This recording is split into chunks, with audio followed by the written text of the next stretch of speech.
मित्रों नमस्कार। हरियाणा के दिवंगत सीनियर आईपीएस ऑफिसर वाई पूरण कुमार के लिए आज यानी 26 अक्टूबर को पंचकुला के नाडा साहिब गुरुद्वारे में अंतिम अरदास की प्रक्रिया पूरी हुई।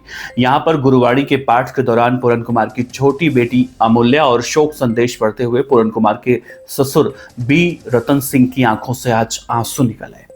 अंतिम अरदास में हरियाणा के चीफ सेक्रेटरी अनुराग रस्तोगी, कांग्रेस अध्यक्ष राव नरेंद्र सिंह, राज्यसभा सांसद रणदीप सिंह सुरजेवाला और पंजाब के वित्त मंत्री हरपाल सिंह चीमा समेत कई नेता लोग इस वक्त पूरण कुमार को श्रद्धांजलि देने के लिए पहुंचे। दिल्ली के पूर्व मंत्री संदीप वाल्मीकि ने इस दौरान कहा कि दिल्ली के तालकटोरा स्टेडियम में भी बहुत जल्दी दिवंगत आईपीएस पूरण कुमार के लिए एक शोक सभा रखी जाएगी। इसके लिए बहुत जल्दी तारीख भी तय की जाएगी। 7 अक्टूबर को वाई पूरण कुमार ने चंडीगढ़ के सेक्टर 11 स्थित अपने आवास पर खुद को इस तरह से उन्होंने किया था। उसके बाद उन्होंने 8 पेज का एक नोट लिखा था और पेज की वसीयत भी छोड़ी थी, जिसमें उन्होंने हरियाणा के डीजीपी शत्रुजीत कपूर और रोहतक के तत्कालीन एसपी नरेंद्र बिजारनिया समेत 15 मौजूदा और पूर्व अधिकारियों पर प्रताड़ना के कई तरह से आरोप लगाए थे। हरियाणा के कांग्रेस अध्यक्ष राव नरेंद्र सिंह ने शोक संदेश पढ़ते हुए ये कहा कि इस मामले की सही ढंग से जांच पड़ताल होनी चाहिए ताकि भविष्य में लोग निडर होकर, निष्पक्ष होकर अपनी बात रख सकें।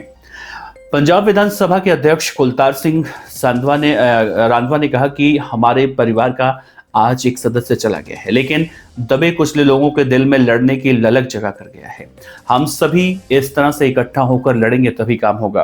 भारतीय किसान यूनियन यानी चढ़ौनी के अध्यक्ष गुरनाम सिंह चढ़ौनी ने कहा कि पूरण कुमार के केस की हरियाणा, पंजाब या फिर चंडीगढ़ पुलिस के बजाय सीबीआई से इस पूरे मामले की जांच करवानी चाहिए ताकि इस पूरे मामले में अंदर छिपा हुआ सच सामने आए।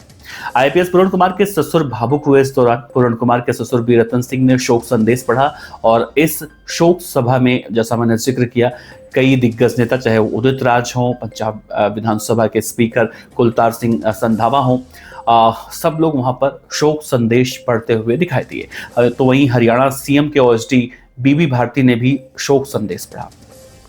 अंतिम अरदास वहां पर की गई। पंजाब के वित्त मंत्री जब हरपाल सिंह चीमा भी पहुंचे, इस दौरान उनकी बेटी को देखने को मिला, बहुत ज्यादा भावुक हो गई।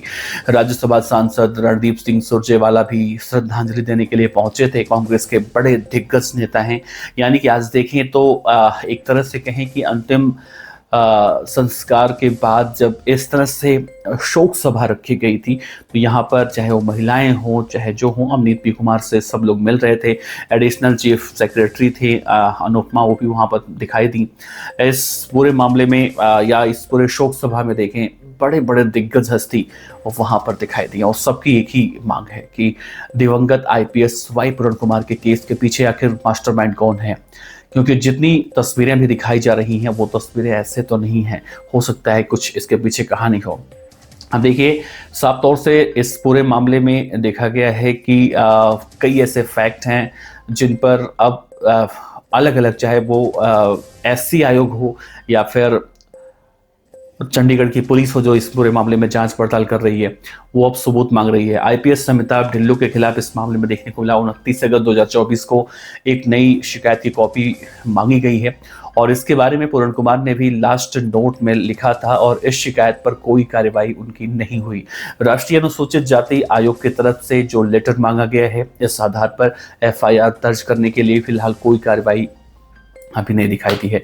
तत्कालीन एसपी होम अनुराग रस्तोगी को भी 21 अगस्त 2024 को और 25 सितंबर 2024 को सरकारी पत्र जो भेजा गया था उसकी कॉपी मांगी गई है। आखिरी नोट में पूरण कुमार ने लिखा था, इन पत्रों पर कोई कार्रवाई नहीं हुई, उल्टा प्रतिवेदनों शिकायतों पर एक तरफा दफ्तर दाखिल कर दिया गया।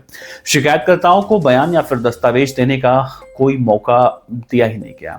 वाई पूरण कुमार ने लास्ट नोट में यह भी लिखा था कि उनकी 31 मार्च 2024 को समाप्त होने वाली अवधि के लिए वार्षिक रिपोर्ट में की गई टिप्पणियां तथ्यात्मक रूप से गलत हैं, पूरी तरह काल्पनिक, निराधार, व्यक्तिगत पूर्वाग्रह से ग्रस्त और प्राकृतिक न्याय के सिद्धांतों का उल्लंघन थी। इस मामले में हुए पत्राचार की कॉपी अब लगातार मांगी गई।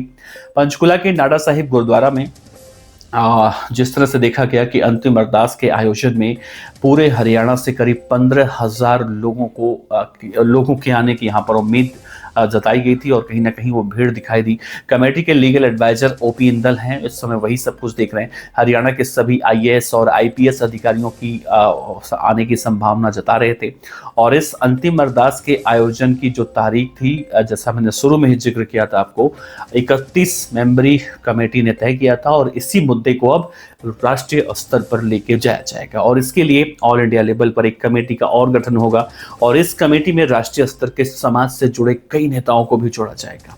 कमेटी इस मामले को लेकर कांग्रेस के नेता राहुल गांधी से भी मुलाकात करेगी। राहुल गांधी के डायरेक्ट टच में है।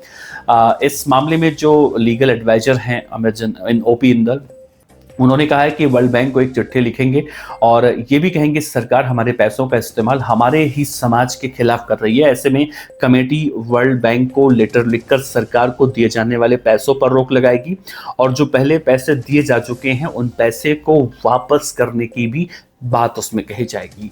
तो आज शक्ति प्रदर्शन देखने को मिला इनके दिवंगत आईपीएस वाई पुरण कुमार साहब के उस शोक सभा में।